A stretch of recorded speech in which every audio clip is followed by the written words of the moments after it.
What's up, everybody? Welcome to a championship edition of Talking Ball. Y'all, I am Cass Hardis. That is Jason Dewey and Lance Lacoste. And it's week 15. We've got a heck of a weekend lined up in the Superdome. We've got 8 games, 16 teams. Obviously 8 teams are going to realize a dream of all their players this weekend. So it's definitely an exciting weekend. The second weekend in December is always a good one in the state of Louisiana. I would say that this year, and look, maybe we can go back every year and say the same thing. There's some matchups this year that are just absolutely unbelievable. Just really, really good matchups all across the board. If you're new here, if you're not new here, the way that we're going to do this in the past, what we've usually done is started with Division I and worked our way down divisions. We're tonight to preview all these games. We're going to go in order of the schedule in the Superdome. So we will start with Division 4 non-select and work our way through, and we will end with Division 1 select. So that's how the show will work. I'm fired up for it. I'm fired up for the weekend. Let's do it. First game, starting us off in the Superdome Thursday at high noon, 12 o'clock. We have Haynesville and Mangum, two teams that I think before the season, you point to it, you say these two teams are going to be in the Superdome. From Haynesville, you can say that every year. Mangum, especially this year, Mangum is looking for its first state championship since 1956. They have made it to the Superdome since then. Their last appearance was 2015. Haynesville, one of the most storied programs in Louisiana high school football, their last state title was in 2014, which seems, when you look at it, it seems like a long time ago to those people up there. I'm sure it seems like lifetimes ago with their expectations. Mangum comes in on the year 11-2 record. Haynesville is 11-0. Mangum rolled through the playoffs. They had a bye in the first round. They beat West St. John, East Feliciana, and South Plaquemines on their way to the Superdome. Haynesville, not much problem for them as well in the playoffs. They had a round 1 bye. They defeated Homer, Jonesboro Hodge, and Jeanerette last week in the semifinals. But let's dive right into it. I think this is a really good matchup with two teams. Haynesville's defense giving up 8 points a game. This Mangum offense scoring 46 points a game. I think that's going to be the story of the game. This is definitely a matchup, like you said, where we knew this. All roads led to this, where these two teams felt like they were far and beyond the two best teams in this division, and so it's great to see these two teams make their way to the Dome. Like you said, it's been a while since both of these teams won a state title. I was pretty shocked to see that Haynesville hadn't won a state title since 2014. It feels like they're always there, and they are always there. But first time this week, this is a great opportunity for them to be back. The bottom line is Haynesville's defense giving up 8 points per game. If I'm Mangum, I think I'm taking the football first, seeing if we can start fast, maybe have a trick play lined up, see if you can catch some early momentum, build some confidence going up against this really tough Haynesville defense. I just feel like that is going to be the way to victory for Mangum. I think the other way around, if Haynesville gets out to a lead, it just feels like their defense is so smothering it'd be almost impossible to make a comeback versus this Haynesville team, which, of course, is led by Isaiah Washington, an LSU commit, who's one of the best players in Louisiana. And so this will be a really fun matchup. Again, two teams, all these kids are pretty new to the Dome, and so exciting time for both of these programs. Well, when you look at this Mangum team, we've talked about how they played in one of the toughest 2A districts in the state, and I think that stood the test of time. Again, they're a football team that they like to run. They can be physical. They have a really solid offensive line, which is, again, experienced. They're big. They're physical. Kobe Casey for their offense does a great job operating at quarterback. Willie Randolph has been there, a big-time playmaker for that football team as well, running the football. I believe it was 4 rushing touchdowns a week ago, along with Rayon Bell, who, when he touches the ball, has been really impressive. But, man, that Haynesville defense gives up 8.4 points a game. They're very big. They're very physical. And we can talk about Isaiah Washington, and he's a tremendous athlete, obviously going to LSU. You also look at Donnie Critton, who's a all-state caliber player as well. The second team All-State a year ago. Both of those young men had pick sixes last week. But their offensive and defensive line are very big and physical, along with Henderson in the back in that option offense. So, look, there you have Jeremiah Evans up front, 6 foot, 300 pounds. Andrea Brooks, 6'6", 335. They are big physical football players, and they like to hit. And when you look at the other side, Mangum, look, we talk about the athleticism as well, but I think this is one of the best trench matchups we're going to see in the Dome, regardless of classification. So these are two teams that are familiar with each other. The last time that Mangum played in the Dome, the last two times I should say, that's not true. Two of the last three times I should say that Mangum played in the Dome, they lost to Haynesville. The last time was a 16-0 win for Haynesville in 2014. And, Scott Wiltshire, coach for Mangum, was part of that staff. So that adds a little bit of extra fuel to the fire. However, when you look at the other side, man, Coach Franklin's been there. And his teams have made it. They haven't been able to close the deal in recent years. To your point, it's like I was shocked when I was doing the research and noticing, like, I can't believe this is the last time they won a title. So I'm really excited to see this one play out. And this is going to be a really exciting Division IV non-select state title. Yeah, and it's as familiar as these programs are with the Superdome. It's going to be really neat to see that these kids haven't been there. So to see them experience for the first time. Your point on Mangum, Jason, that district with Oak Grove and Washita Christian, their two losses this year, week 1, Gina, who's in the state championship, right. And in week 8, they lost to Washita Christian, which that's a program that's as good as any in the state. So two, good losses for this Mangum team. They're battle tested. This is going to be a heck of a matchup getting this Prep Classic started in the Superdome on Thursday. Following the Division IV non-select state championship will be the Division IV select state championship. This game is at 3:30 on Thursday in the Superdome. Ascension Catholic comes in as the 5 seed. They are 11-2. They will take on the Riverside Rebels, who come in as the 2 seed. They are 11-1. Ascension Catholic is looking for their first state title since 1992. Riverside looking for their first state title since 2006. Jason, what I'm so interested in, you mentioned last show about Ascension Catholic. I think you used the scientific term boogeyman. But Ascension Catholic is 4-0 since 2019 against Riverside. This you better believe that Riverside, I bet they wanted Ascension Catholic to try to rid of all of that. This is a Riverside team. We say it every week. We talk about them. They're young, but they're experienced. They're super talented. Jaden Obikwe, their running back, he's listed as a running back. He plays all the positions. He went over 1,000 yards.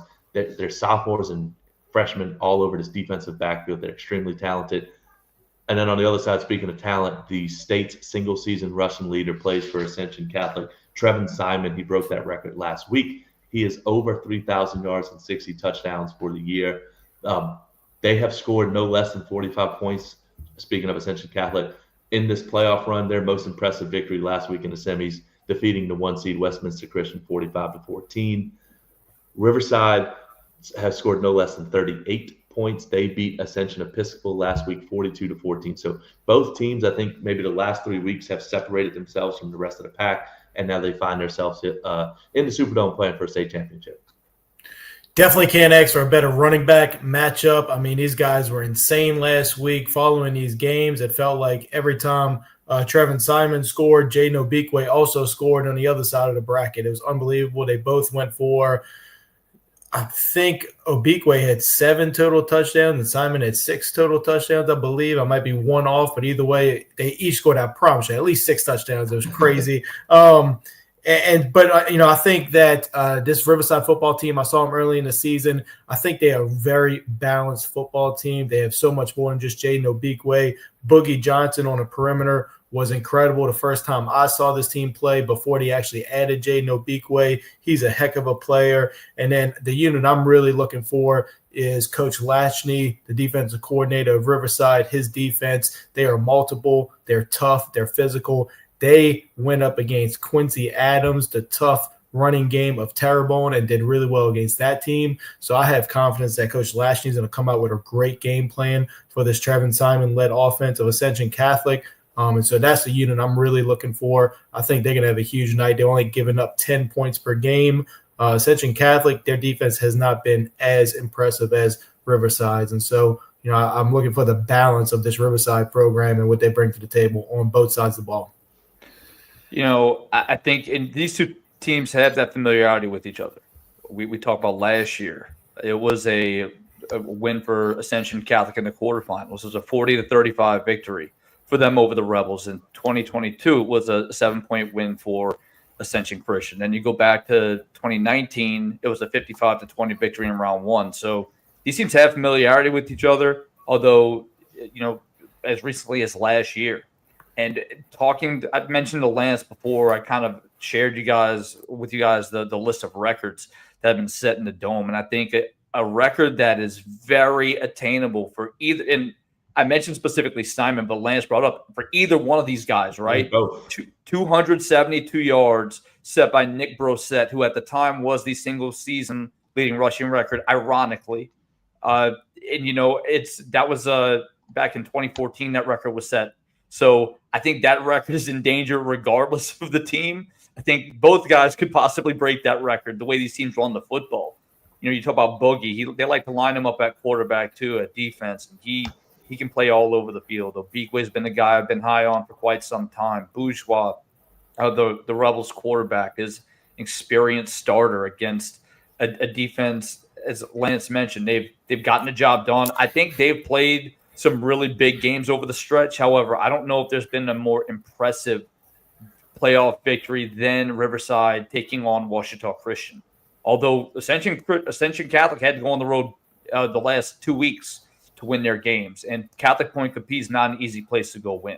So I think this is going to be a game that whoever can get enough stops and runs the football more effectively is going to win this football game. Not a super courageous pick, guys. Not a super courageous prediction, but that's the way that both of these teams have played. And I think Riverside can pass the football. They just leaned so heavily on that run game over the past few weeks that I think this is going to be a very interesting matchup, especially between two teams that are so familiar with each other. It almost feels like what may stand in the way of someone breaking the rushing record is the end zone. And if they just can't keep running past the end zone. Like if they keep scoring, it's going to be hard to rack up yards. I mean, definitely could be the case. If Coach Lashney hears this episode, I just want him to know that I do not support that message. I'm taking the under. I'm confident. I'm confident in his defense. He's not going to give up the most rushing yards in the history of the Superdome. I don't think so either. I think that Riverside just feels like maybe the more well-rounded team. Yeah. But who knows? Who knows? The nightcap Thursday night, this is a super intriguing matchup for all kinds of different reasons. In the Division III Select State Championship, starting at 7 o'clock or quite possibly 9 o'clock on Thursday night. Calvary Baptist, the 6 seed, they come in at 12-1. They will face off against the 5-seeded Dunham Tigers. They also come in at 12-1. Calvary last won the state title in 2023 for Dunham. They were in the Superdome last year. They lost to Catholic Iberia. Their last state championship, 2004. Calvary, 2 super impressive wins the last 2 weeks in the playoffs on the road, both of them on the road at Jules Sumner, winning 14-7. And then just last week in the semifinals on the road in Crowley, they defeated Notre Dame 34-28 in overtime. Dunham absolutely rolled through their first 2 rounds after a round 1 bye, and then last week maybe one of the top 3 victories in the state this year. They go on the road and they defeat an extremely talented, a very good, the 1 seed LCA Knights 49-48. Dunham obviously led by their quarterback Elijah Haven, but it's way more than that. The receivers are really good. They play really good defense. Coach Weiner coaches the team. This is maybe as a complete of a team as we've seen. And then you throw in the fact that Elijah Haven's their quarterback and they're extremely dangerous. Calvary, a team that defensively they're giving up 18.2 points per game, but the last 2 weeks, some of the most impressive defensive performances they've had all year, especially holding Jules Sumner to 7 points. This is a team, speaking of Calvary, that comes in with 17 interceptions on the season. And you've got to think that for them to slow down this Dunham offense is going to have to be through turnovers and through their offense, keeping Dunham's offense on the sideline. I think you said this Dunham team is a very complete team as well as his Calvary team. And I think that's very fitting for this bracket because this was probably the most complete bracket. This was the one – there's a lot of brackets. I wouldn't say a lot, but some of the brackets that were kind of chalk. You probably could have guessed who's going to be playing in the Dome. This bracket, I do not feel that way. This was very unpredictable. So many good teams with so many good players for some of these smaller schools, And so Dunham, you said it. It's so much. Elijah Haven is one of the best football players I've ever seen. Anybody that hasn't seen him, my only comparison is Cam Newton. He's unbelievable. The thing he's a junior is insane. But they've done it all around. He's got a bunch of talented senior receivers that have been great as well. And then the Dunham defense only giving up 14 points a game. You have to score a lot more than 14 points to beat Elijah Haven's offense. So, that's where the obvious challenge is. With all that said, this Calvary team kind of feels like a clash of two styles. This Calvary team, I watched them a couple weeks ago. I was very impressed with them defensively. Most people think of Calvary as an offensive show. This is not them this year. This year, they are a defensive team. They have many guys. Who was the number 7 players with double-digit tackle for losses? That's incredible. You already mentioned the interceptions, which they're going to need against this Calvary team. But that is the obvious matchup I'm looking for is these defensive backs, Luke Miller, Trey McDaniel, Ty Knight. How can they match up versus these Dunham wide receivers? And the ball's going to be up in the air. It's their chance to go win this game for this defense by coming up with big plays. They got to force some turnovers. It's going to be in that defensive backfield that makes the difference. You'd think with like the second lowest classification, maybe you'd see a shortage of athletes. When we discuss this for the entire season, guys, I mean, I'll be very transparent. You don't know how the bracket's going to shake out, who's going to end up where inside the bracket, but I think it's fair and safe to say we all kind of thought that LCA would be in this football game. And for Dunham to go on the road and win against that team tells you all you need to know about this team. They're stacked with athletes top to bottom. Their offensive and defensive line is not massive, but man, are they physical. They get after it. And I think you look at Elliott Trahan, who's all over the field. Their linebackers do an exceptional job playing sideline to sideline, rushing the quarterback, playing the pass as well. Colin Piku was a guy who played some running back, but really played a lot of linebacker this season, does an excellent job. But guys, Trevor Heyman, we talk about weapons and versatility, excellent player at linebacker, but man, he started the season at wide receiver for the sake of his team. The Tigers move him to running back, and they kind of move him all over the field. They'll let him run the football. They'll let him catch the football. Again, he has over 800 total yards and 13 touchdowns on the year, both receiving and running the football.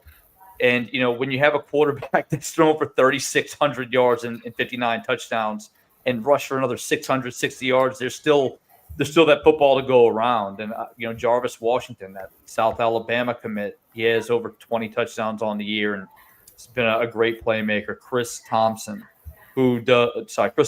who plays both sides for the Tigers, is a very physical football player.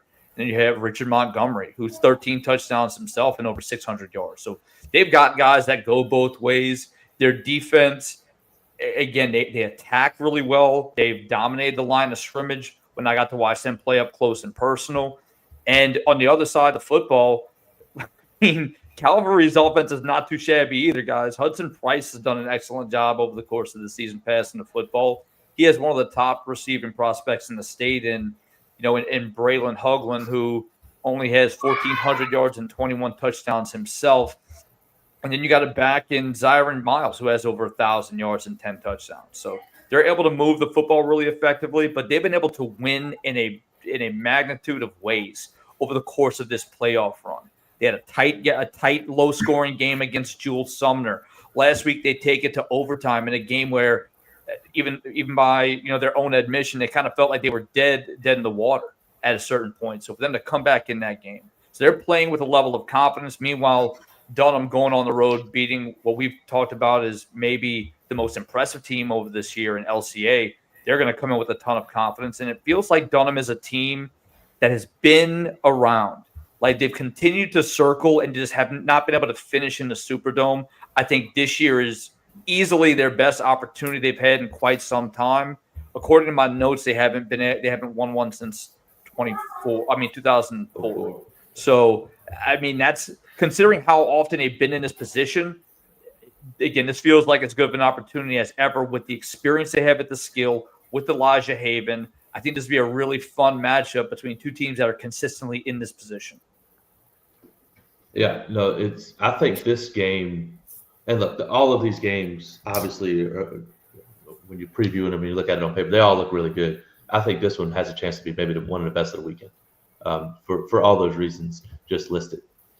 Friday, we turn the page to Friday, 12 o'clock, Division II non-select. Somebody's going to win their first state title in program history. At 12 o'clock on Friday in the Superdome, Iowa, number 2 seed, Iowa Yellow Jackets, come over to New Orleans with a 13-0 record, and they will take on the 1 seed, North DeSoto, who also comes in with a 13-0 record.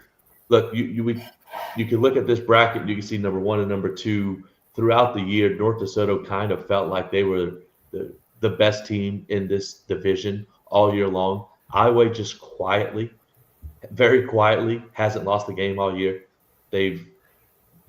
Defensively, they've been extremely, extremely sound. They've played really well. They've only turned it over 10 times. They have 20 take. Like, they just do a lot of things really well, and they put themselves in a position that I know the community of Iowa couldn't be any more excited to make that drive over to the Superdome, and North DeSoto couldn't be more excited than drive south. This team led by Coach Dunn, who knows his way to the Superdome, knows his way around the Superdome, knows how to win. But again, this is a program looking for their first state championship. One thing I think that may come into question if these stats are correct, Iowa has not made a field goal all year, and they're 19 of 31 on PATs. And in a game like this, that's going to be the difference. Whether it's either going to be turnovers or special teams, that's going to be the difference. Unless Iowa does what they've done all year long and wins by double digits. They've done all of that up until last week when 2 weeks ago where they played Lutcher. They won 2 games by 7 points. They beat Lutcher 28-21, and they win over Belle Chase 28-21 as well in the semifinals. North DeSoto, it's a team that completely flipped the script on everybody last week. They threw for 16 yards after having a quarterback in Luke Delafield who's thrown for over 2,000 all year long. But they've shown that they can run the football and do it really well. They put up 55 points on a Plaquemine team, or 57 points on a Plaquemine team that has a really good defense in the semifinals. North DeSoto feels like maybe the most complete team, but this Iowa team definitely has something to say, and this is going to be an exciting matchup to start Friday off. Another factor that I think gives North DeSoto a little bit of an advantage here is this is Iowa's first time ever in a dome. It's only North DeSoto's second time in the dome, but they were there just 3 years ago. These seniors were freshmen. They've been there before. And if you've ever been on the field of the dome, I don't mean metaphorically, the lights are brighter. Like, no, it is true. A different environment. If you've never seen it before, it's pretty weird to see the first time. And so I think it's an advantage to these seniors. They have been there before. They've seen it before. And then just little things like a couple of years ago when John Curtis was in the dome, I guess it was about 3 years ago when me and Cass, we were there together. I remember talking to one of their coaches about some of their extra preparation that they put into because they know the dome so well, of how, this is how we're going to warm up at halftime of the previous game, which is different. Hydration's different because it's a different kind of humidity than what we're used to outside. And like, there's so many little factors that I think you really gain some great experience given that you were just there a few years ago versus a team that's never been there before. And so that's something that I'm looking for. Beyond that, these are two teams, another game that really seems like a clash of two styles.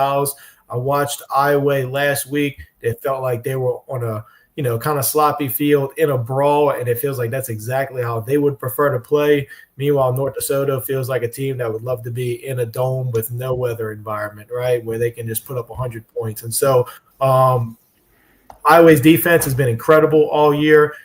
They want to run the football. I would assume that knowing that Caston Lewis, the stud defensive back for Iowa, who they also like to play both ways a little bit. He's also their go-to guy on 2-point conversions. Saw that last week. I would assume that North DeSoto tries to play at an even faster tempo. I think they played at the fastest tempo they've ever played at. With the thought of, let's try to wear out some of these DBs that they're trying to play both ways, right? If you could do that, put up some points, you might actually affect their offensive game as well by playing with a fast tempo. But I think this is one that you're going to find out a lot just in the first quarter. What kind of tempo these teams are playing at? Is this going to look more of a slow it down, punch for punch the way Iowa wants to play, or is it going to be a fast-paced game, more of a North DeSoto's tempo? I think we'll know by the end of the first quarter kind of who's playing, who's getting to play their style a little bit more, who's dictating the pace. Well, and I think North DeSoto doesn't mince what they're trying to do. They played Loyola Prep, who was one of the most prolific offenses in the state, and they just continued to just run the football and, again, continue to try to put up as much points and make it a track meet. And they obviously won that football game. But when you look at North DeSoto, you guys bring up some great points. There's a team that has been there. And even about how bright the lights are, due to the placement of the lights on the ceiling, how does that affect things like special teams, catching a punt, catching a kick? When you are trying to pass the football, the lights are, again, even when you're playing under Friday night lights, it's not directly above you. So it does make it tougher to see if you're not adjusted and you haven't had that time to kind of get acquainted to the way it is. But you guys mentioned Luke Delafield, again, Northwestern State commit. He's been unbelievable. He did have a tough game last week, but he made up for it with his legs. I thought he did a great job operating his offense against this Plaquemine Green Devil team that easily could have ended up in this position. But Kenny Thomas, a guy who's been hurt for a large part of the year, still manages to get 1,500 yards. School's all-time leading rushing record has really been a pivotal point for this offense and only racked up 21 touchdowns to boot. Meanwhile, Braylon Layton, who stepped into that role, still a guy who's nearly at 1,000 yards. And again, they pass the ball all over. They got a few guys that they like to pass to, but really one of their key receivers is Braylon Moore, who's a sophomore, again, 6 touchdowns, around 600 yards. Guys, their defense, I think, is going to have to come up in some big situations. They've forced 21 turnovers over the course of this season. I think that's going to be a key.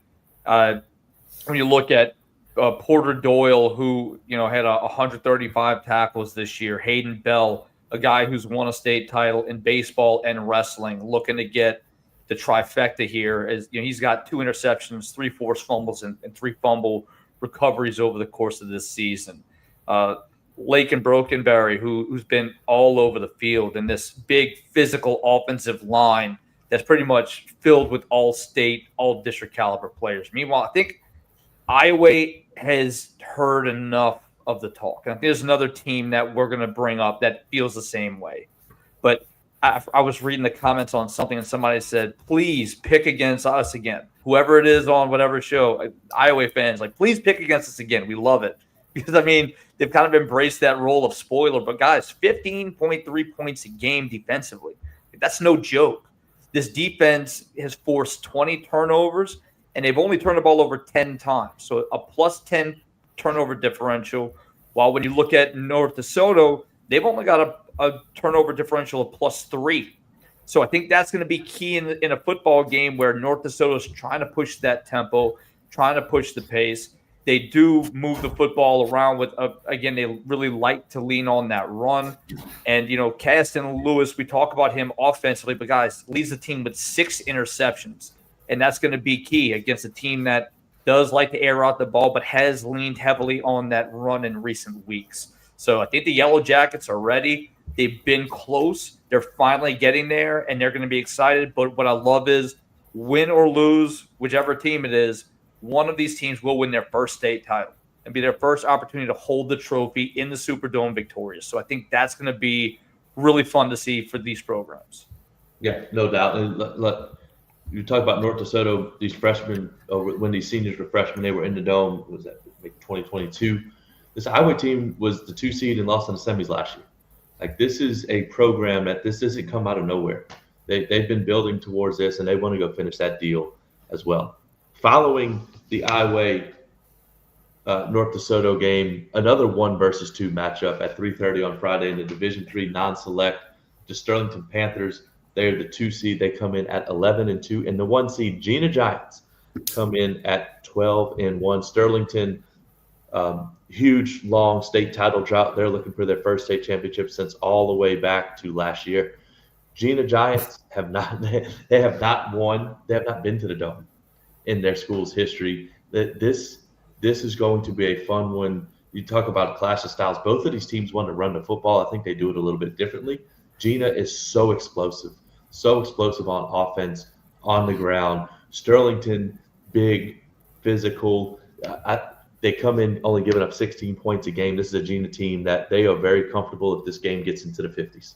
That's just kind of where they've been and what they've done. Sterlington obviously wants to keep it a little bit lower scoring, although they do average 46 points a game. But this is going to be fun for the standpoint that I think it could be explosive, but not in the explosive of both teams are going to put it in the air, 40 times a game. They're going to run the football. They're going to do what they do. It's going to be fun to watch. I think an interesting stat in this one, as in all the games, turnovers and special teams, Sterlington's turned the ball over 17 times this year.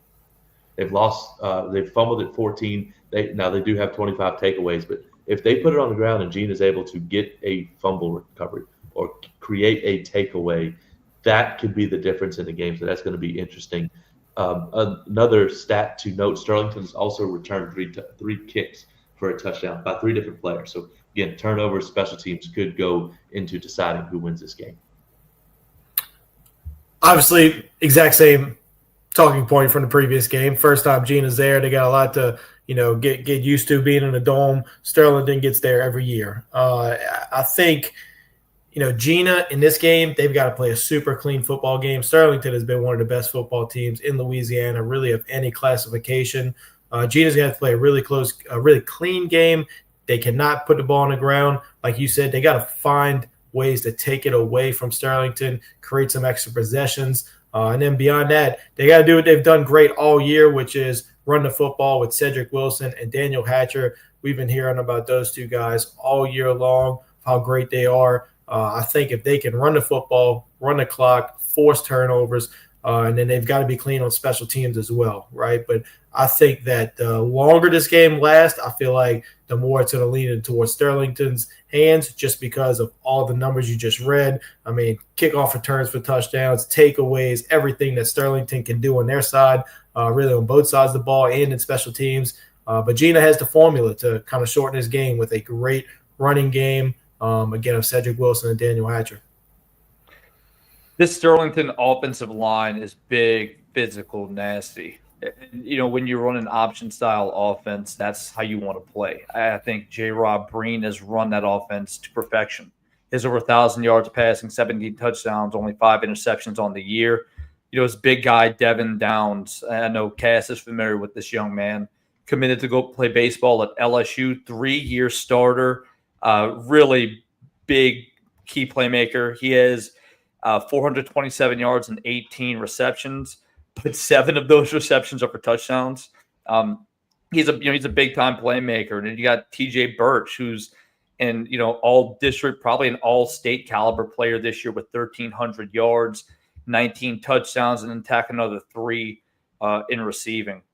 I think and then Xavier Strohmiles, the guy who I got to watch last year at the Arbor Woods when he came to Newman, and in this type of offense, I mean, very similar style to what the Arbor Woods runs, option style offense. And when he gets his chances, he can break big plays, over 600 yards rushing and 11 touchdowns. I mean, I think, but that's led by that big physical offensive line.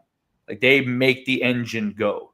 And when you are big and you are physical, you can wear teams down. Now, this defense is no joke either. When on the other side, Trey Birch might be, I've had this discussion a lot too, might be the best linebacker in the state. 3 picks, 3 fumble recoveries, and 2 forced fumbles on the season. Meanwhile, you got a guy like Steven English who has 13 tackles for loss and 3 sacks on the year. Their secondary has done a great job, as mentioned earlier. 11 interceptions on the year. They've also recovered 14 fumbles. And that turnover game is going to be a big factor in this football game. And on the other side, we talked about Gina. I watched their game last week against Union Parish. And what did we talk about? We said this is a big physical Union Parish football team. And even though their wins and loss record might not jump out at you, you know that they are going to be physical. And Gina was more physical than them. And that's saying something. You had Ari Slocum up front, who is an Arkansas commit. I thought they did an excellent job executing their offense, running the football. And Lance, you mentioned it too. What they do a great job of is we're going to run the football right at you. we're gonna give the ball to Cedric Wilson and Daniel Hatcher, and we're gonna run the football, and then we're gonna let Deuce McPherson step back and pass the football on one-on-one coverage to Zadrian Cooper. And it's really been effective for them this year, so much so that they're averaging 50 points a game out of this, predominantly run formation. So I think, to your points, I think the problem is when you're talking about the game last, being short and it favoring Gina, that's not the style of play that Gina plays. They play fast paced. They like to score. So I think if Gina wins this football game, it's going to have to be a track meet because that's the type of game that they played all season. The question is, will they be able to force Sterlington into a track meet, a team that's been physical, played some of the top competition in the state, and brought them to the brink of near defeat in Washita Parish and Neville? There are only 2 losses of the year. So I think this will be a really fun one. I think Gina's going to be really amped up. It's going to be big to not let that emotion in that moment get the better of you when you have a team in Sterlington that's been there over and over and is looking to repeat a state title last year. Yeah, these matchups, especially with teams that have been there before and teams that have not been there, the first, Lance, you said the first quarter, I think like the first half of the first quarter can really go to dictate what happens the rest of the game. So that is the 3:30 game on Friday, the 7 o'clock game on Friday night. This actually starts a string of the last 3 games in the Prep Classic are all not just rematches, they're all intra-district rematches. These are all teams that are in the same district playing each other for the second time this year. The first one. Before you go, we want to make sure follow, share, like, subscribe. We see all those people watching. Again, please go ahead and share us. Make sure some other people get an opportunity to see us. We appreciate the support we've had. Tell your friends. They all got the Facebook. Tell your friends. Well, Friday night, 7 o'clock, the 7-seeded Shaw Eagles come in at 9-4. They are taking on the 1-seed 12-1 St. Charles Comets. These 2 teams met in week 10. St. Charles won that game 24-0. It really just defensively dominated that game over the Eagles. Shaw is the defending Division II Select State champions. St. Charles, a bit of an anomaly last year with a down year. Their last title was in 22, but this is their 6th time in the state championship in the last 7 years. The 1 year they were not happened to be last year. This game, I am so interested to see. One, I think it's going to be low scoring, and I don't know who that favors. I don't think it really even matters, to be honest. I think it's just going to be a low scoring game. I'm interested to see what Shaw does offensively to counter what St. Charles did to them in week 10. Because these coaching staffs are so good. They're going to have something. So what can Shaw do? Whether that's a formation, a wrinkle, or even if it's just maybe a completely different game plan. Maybe Shaw just wants to control the football and keep it a 1-possession game as long as possible and then try to break something. Just to see how they play it, I'm interested to see. But we know that St. Charles' special teams is going to show up. We know that the defense of both teams are going to show up. This is going to be a physical, hard-hitting game on Friday night. Muted. Lance, mute button, got him. Got him. I think these rematches can be so tricky to prepare for. If you're a St. Charles Catholic, you won 24-0. It's real easy to sit back and go, well, we need to stick with what we did last time, right? But, of course, Shaw's going to have a much better game plan for what you did last time too, right? I mean, they're watching that film inside and out.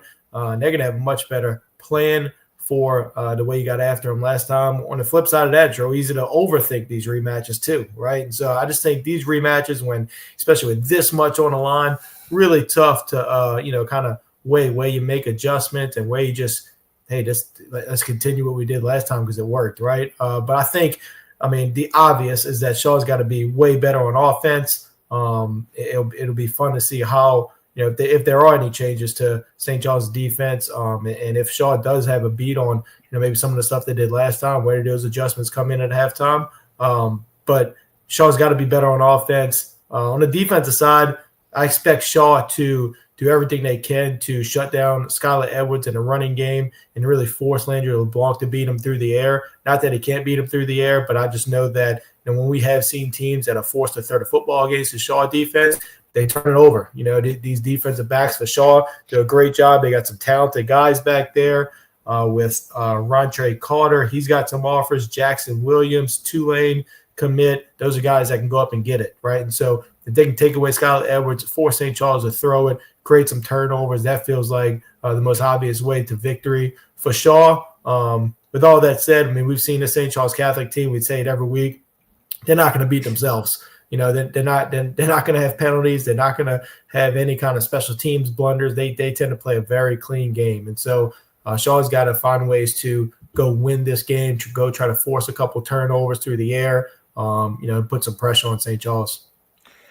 Last week, St. Charles comes out the gate and McLean returns a kickoff to the 5-yard line, and they proceed to punch it in the very next play. And at the end goes again. What do they do at the end of the game? They block a PAT to send it to overtime. Special teams is so much a key core concept of what St. Charles Catholic football is. They blocked the punt against Shaw during the regular season.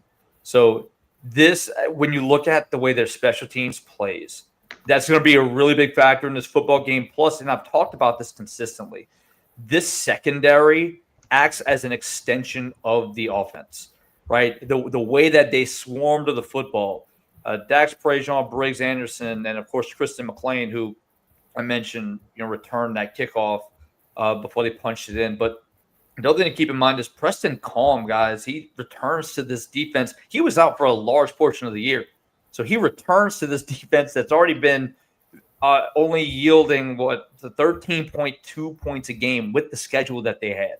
By the way, they only played Legacy School of Texas Sports and Science, who, had the number one player in the country. So, again, they're battle-tested. They played the Shaw football team. They only gave up 12 yards to the Shaw football team earlier in the season. So I think this defense has been is physical. They are prepared. Their linebackers, Creed Marix and Brooks Monica, along with Acevedo and Bovey up front.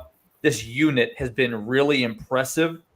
And I think, again, with the way that their offense is styled, Landry LeBlanc getting the football at quarterback, and that quarterback power has been effective. They like to mix it up with Evan Dufour on the motion. They'll swing the ball. They'll get him the bubble screen. And then you have Skylar Edwards, who's a guy we've talked about all throughout the season, who can just pound the rock behind that offensive line. That has been physical, and they have gotten the job done. And Walker LeBlanc as well at the receiver position. So they have a number of ways that they can do it. Their offense, again, they do like to go eye. They will go gun as well, but really they want to run the football right at you. And it's when you're able to do that and keep your offense on the field, you're able to melt the clock away, keep your defense fresh. And that's all St. Charles wants to do. While, again, Shaw, to you guys' point, I think, again, rightfully so, look, they've only given up 14.9 points a game over the course of the year, too. Their defense is physical. Their defensive front, in particular, Jaden Weber, Michael Banks, two big playmakers up front, really big and physical guys. And Ethan Lentz, a linebacker who's, again, a turnover machine. He's making big plays along with that secondary. And then on the offensive side of the football, they have to find a way to – I mean, obvious things are obvious. They need to find a way to move the football, however that may be, and maybe try to beat St. Charles at their own game. Because if you get caught up in trying to run fast pace, and hurry up, get to the line and run the football, you're going to be in trouble against this St. Charles football team. Because if you're trying to go fast pace and St. Charles is able to stop you real quick, they're going to keep that offense on the field. So I think it's going to come down to Alan Shaw, Franklin DeAndre, and Tyron Pounds' ability to run the football against this St. Charles defense. Yeah, this matchup's so interesting because of, again, I think from the coaching side of it, what are we going to do differently? Like Lance said, how are we going to scheme, game plan differently or the same as last time? And when you look back at this game in Week 10, that Shaw was still able to get a bye in the first round of the playoffs. This was the turning point in their season. They get shut out by St. Charles. They struggled offensively the last really 3 weeks of the season. They get a bye. They go back to work. They get back to doing what they, cleaning some things up, and then they go on this run through the playoffs. And very interested to see how they handle this second time around.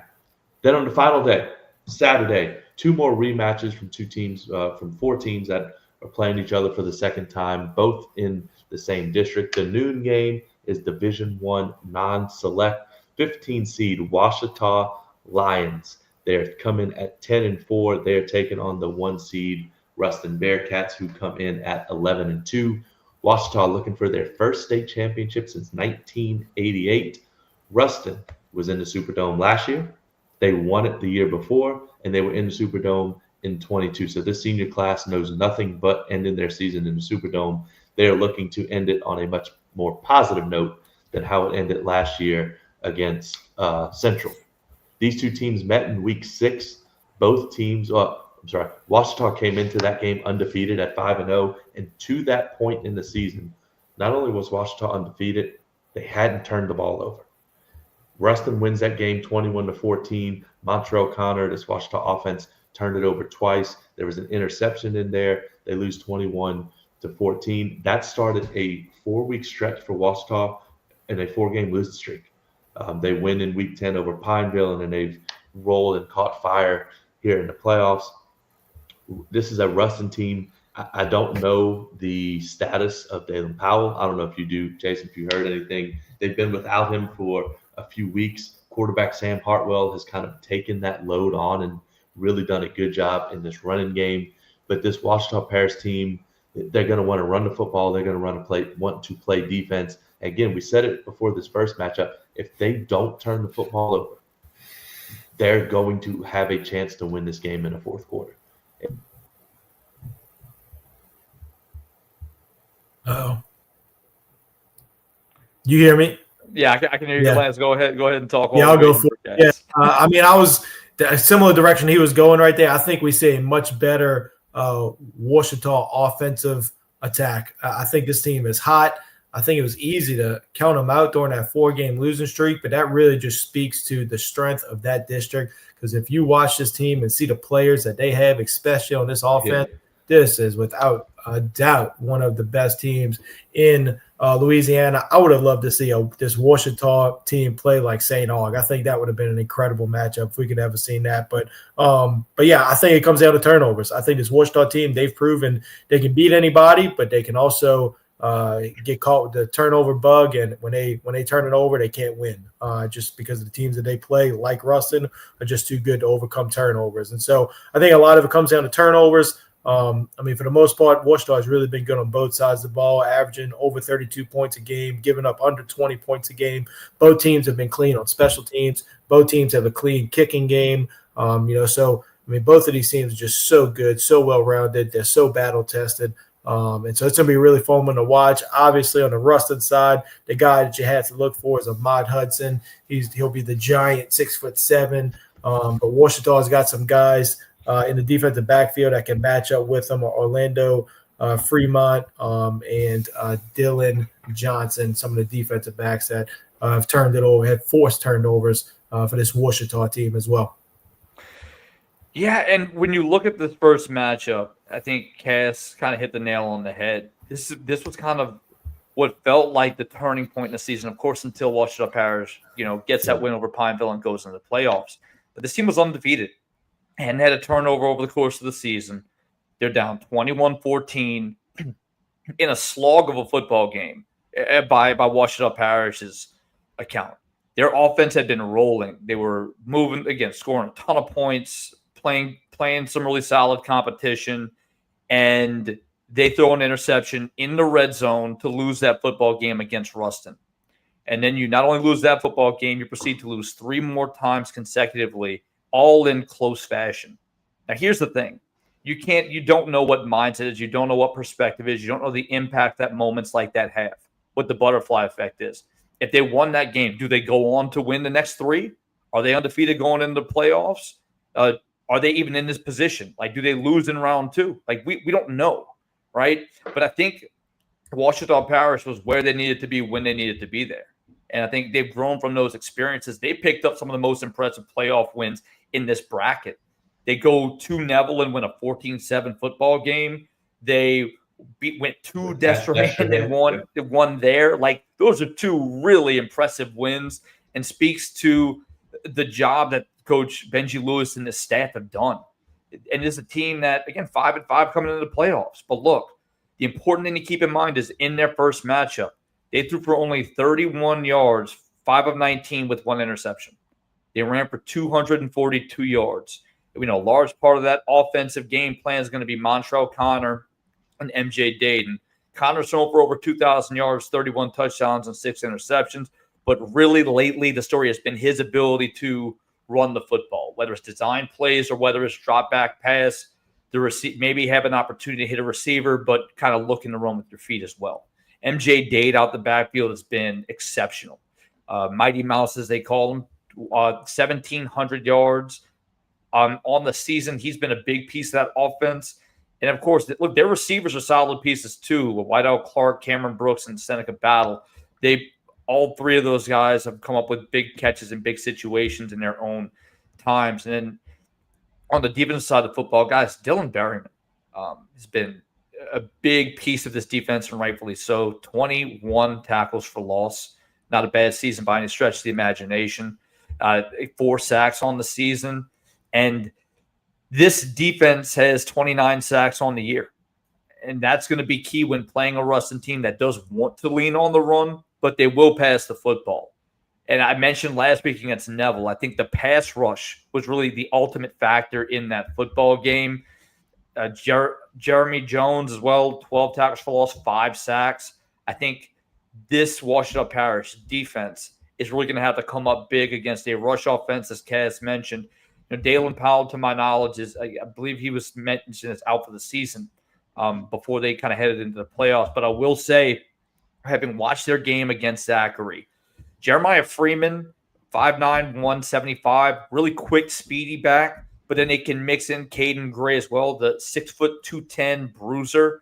And they let Sam Hartwell maneuver at the quarterback position, able to run and pass, whatever he needs to do to operate that offense. And not only Hudson, but Malcolm Keyshawn, Josiah Morgan, both guys 6'2", 6'4", really big, rangy targets.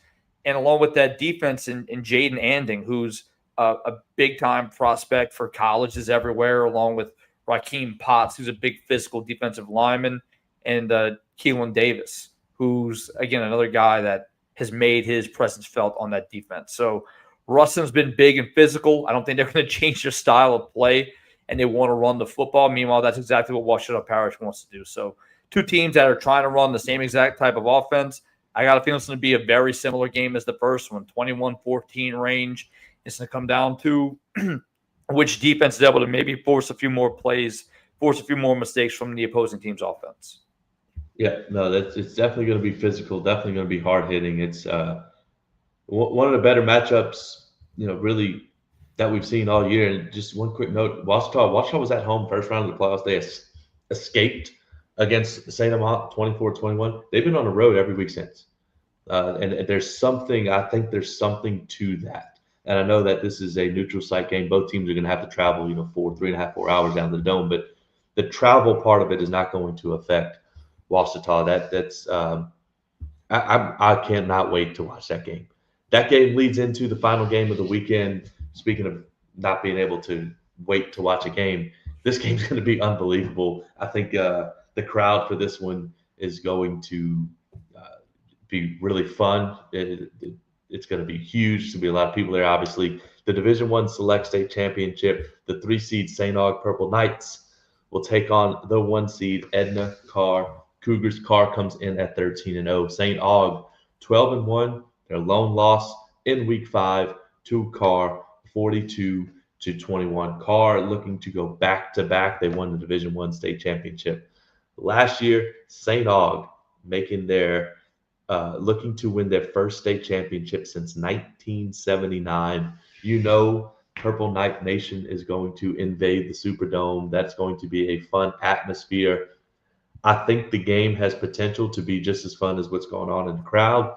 I wonder if there's anything, and look, this didn't help Ash last year. Catholic lost to Carr by 2 in the semis last year and went on and rolled Ash in the state championship. But I wonder if there's something St. Aug can take from the Catholic Carr game last week, whether it's something with scheme, whatever it is, if they can take something. Because look, the first meeting, these teams, it was kind of I know Carr ends up winning by 21. I don't know that the game was really that far apart. It maybe was probably closer to a 10 to 14 point game. 2 plays here or there. So these teams are close. Carr obviously has been there, done that. St. Aug has been scratching and clawing to get back to this position for so long. I'm glad and happy to see them do it. I have been on this bandwagon all year long. Like you kind of see this coming. I can't wait to see Vashon Coulon in a dome play this Carr defense. I think that's going to be a heck of a matchup.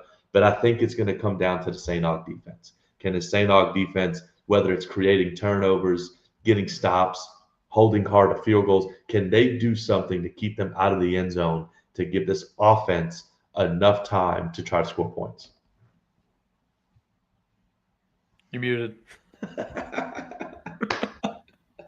Got him. I think all three of us have been real high on the St. Aug football team. I know even me and Jason dating back to when we watched them last year. And so it's really cool to see a special team have a special year. Though they deserve to be there. There's no question. Vashon Coulon, they're going to find ways to score points. He's been amazing. He's got 50 total touchdowns. They have 50 total touchdowns in the Catholic League where everybody's playing such tough defense. Is so impressive, I believe. And so, but on the St. Aug offense, they want to run the football. They want to run the football. They want to throw it off their RPOs. And so, they've got to find ways to do that and stick to who they are because that's how they got here.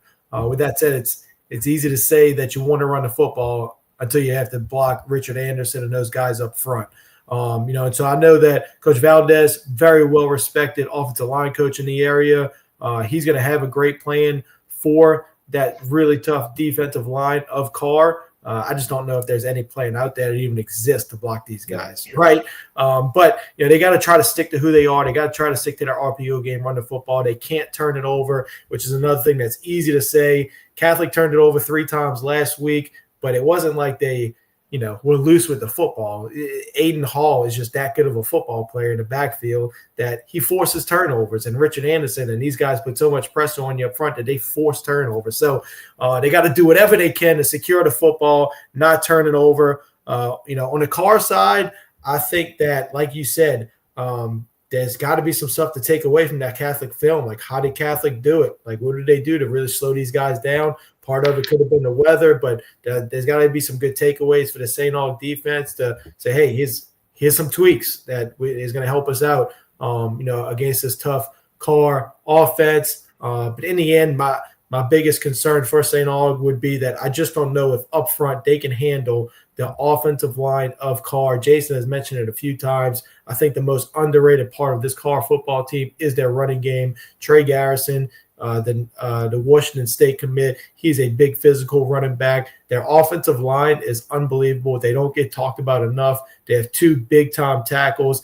in Leon Noyle and Xylon Wesley. When we saw the Carr in person, what really stood out to me was the offensive line that I didn't even realize how good they were, and so it's just there's so many other guys that we talk about, but their offensive line is unbelievable. St. Aug, not nearly as big up front on the defensive side. So how can they slow down that running game of Carr? That is going to be the key, I think, to St. Aug keeping this game close.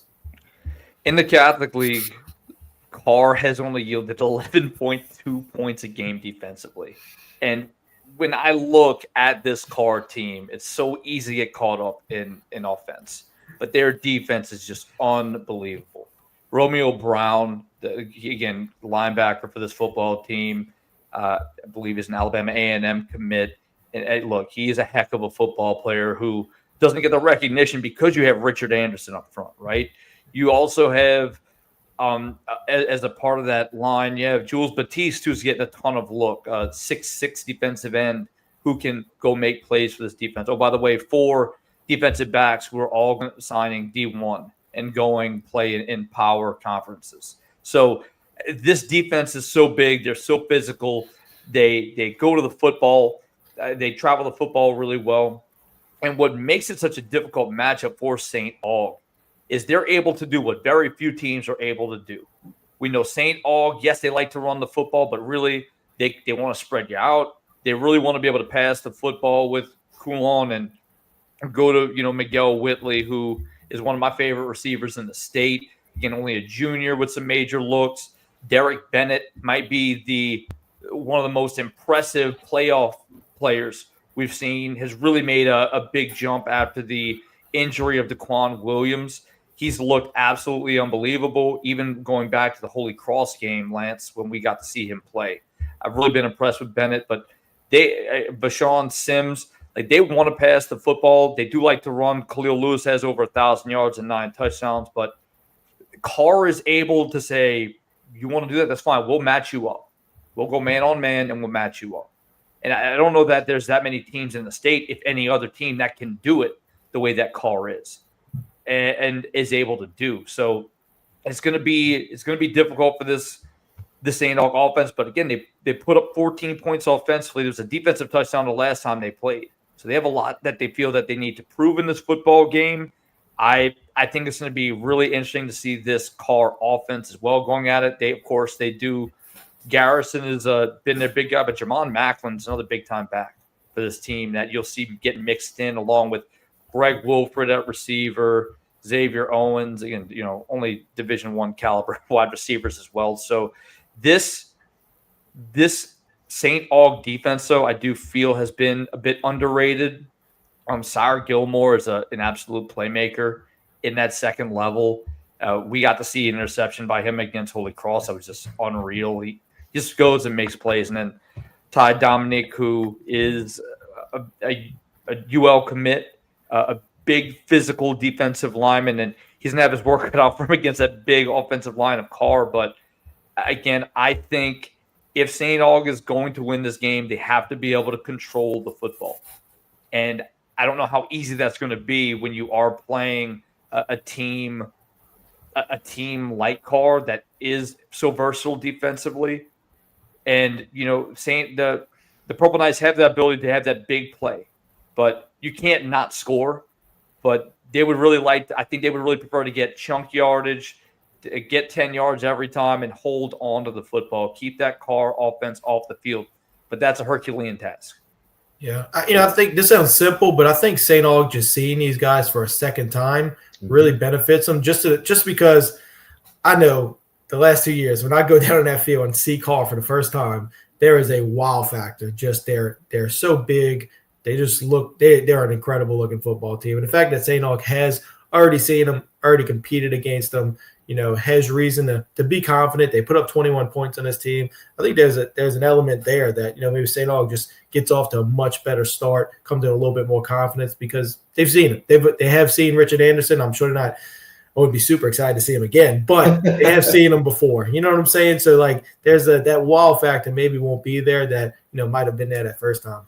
No, I think this is of the 3 rematches, this is the one where that plays the biggest role because Carr's so physically imposing. In the other 2, those teams are evenly matched, but they look the same. This Carr team doesn't look like any other high school football team. But St. Aug's they've hit them. They hit them. They've mixed it up with them. So they're not going to be that. What I wonder is when we looked at the Catholic Carr game last week, we could point to the game script Catholic wanted to win it, and it was to keep it low scoring and keep it ugly. I am starting to think the game script for St. Aug is going to be the opposite. Not that you want to get into a track meet with Carr, but St. Aug, they're going to want to hit big explosive plays. Now, if you're doing that and you're trying to do that, that may lend itself to, if it doesn't work out, you might get blown out. But I think that's going to be St. Aug's way. Let's not try to hold Carr to 17. Let's make them try to hold us to 35. Something. I think that may be the way to do it. But it'll be interesting. It'll be interesting to see. It's going to be fun. It feels like Carr could just line up and run the football at him, but I don't think that's just not them. I don't think they're patient enough to do that. I think they want their guy John Johnson to be their guy and be the MVP of the night. And so I think that plays a part of it too. And could that lend a turnover here or there to St. Aug, right? Yeah, and you talk about mentioned Sire Gilmore, who's been all over the field. He's made some incredible interceptions. You got Chad Jones Jr. back there at linebacker who makes some plays as well. I think your guys' point, if you can start to force Carr to feel the need to press offensively. So by forcing a turnover, by getting an early stop, I think St. Aug has to, very similar to how we talked about Rummel playing St. Aug. Like they had to come out early and impose their will early and kind of get St. Aug to feel off balance, which I don't think really happened, right? But to this point for St. Aug, I think they have to do something early on, whether it's a big play. I don't even think it's offensively, honestly. I think it has to be a defensive play. Like what are they gonna do defensively to maybe get Carr feeling off, to maybe feel the need to press? So I think I kind of disagree. I think they will be content to sit and run the football. I think they will pass, but again, they might take like a shot, but I think they're willing to allow their backing Garrison and to run the football the way he has. But I think it's going to take a big stop here and there early on, or maybe a forced fumble or an interception to maybe make them feel a little bit of pressure, to feel like they have to press and have to go vertical to kind of catch up on the scoreboard. Yeah, no, they're going to have to make a big play early. And I think, I mean, I don't know that the crowd's going to be 50-50, but you get your St. Aug fans on their feet and you create some of that atmosphere, and it will make Carr feel uncomfortable. And you want to get that crowd into it early. So we'll see. Saturday's got a chance to be so fun. So with both of these matchups, and it's got to be the best. I can't imagine a better environment ever. I mean, this is like the matchup that everybody's been hoping to see in the Dome. And guys, I think what's even more so adds to the interest of this game. Let me phrase that: this entire day, Saturday, there's two teams that are playing that haven't been there in quite some time. To my knowledge, I believe I've heard St. Aug has not been to the Dome ever. They won in 1970. They won in 1979. The state championships were not played in the Superdome. Correct. So the last time they won it was 79. So their fans are going to come jacked up. They're going to be ready to go. They're going to be loud. Maybe leave the vuvuzelas that Neville was using at home. So I don't want to have to listen to that on the broadcast. They don't need that. I think they got trumpets and trombones and drums. That's all they need. Look, they got the World Cup going on elsewhere. We don't need to bring it into the Superdome. All right, like we can leave that somewhere else. But I think Ouachita, not having been there in quite some time, getting that opportunity at a rematch in what we've called one of, if not the best districts in the state in 2-5A, getting a rematch on the field. I'm really juiced about Saturday. I think it's going to be so much fun. No, it is. It is. And look, the whole week's going to be, the whole weekend's going to be fun, but Saturday has a chance to be special for sure on many different levels. While we got you, follow, like, share, and subscribe. Follow us on YouTube, on X, share, subscribe on YouTube, follow us on Facebook. We've enjoyed the heck out of doing this. We got one more week left.